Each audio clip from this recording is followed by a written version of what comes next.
Chief minister हैं, ना speaker है, ना कुछ। नेचुरली फायदा तो किसी और को ही होगा, लेकिन उन्होंने खास एक जान के खतरे की बात की है खान साहब ने।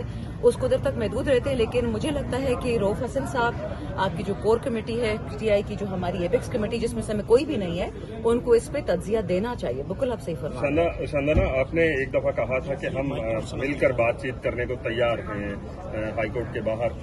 क्या अब भी आप लोग हुकूमत के साथ मिलकर बातचीत करने को तैयार हैं? खान साहब की 3 शराइत हैं। पहली शर्त ये कि फॉर्म 47 का पूरा इलेक्शन रिवर्स होगा। असली फॉर्म 45 जो जीता है उसको वापस असेंबली में लेके आए, उनसे हल्फ लें। पहली मुफाहमत की शर्त। दूसरी शर्त बातचीत के लिए, ये जितने हमारे बेगुनाह बच्चे, लड़कियां, अवाम, डॉक्टर यास्मीन राशिद, उमर चीमा, जितने लोग जेलों में हैं उनको निकालें। और तीसरा, जो मिलिट्री ट्रायल्स, खासकर फलक जावेद और आलिया हमजा के साथ जिस किस्म की अब्यूज हो रही है, सनम जावेद सॉरी, और जिस किस्म की मिलिट्री ट्रायल सिविलियंस के हो रहे हैं, उनको रिवर्स करें। फिर मुफाहमत ही मुफाहमत है। मुफाहमत तभी होगी ना जब अपना जूता हमारे सर से उठाएंगे। ये तो नहीं हो सकता कि आप हमें ठुड्डे मारो कह के चलो अमन करो। अमन ऐसे नहीं होता।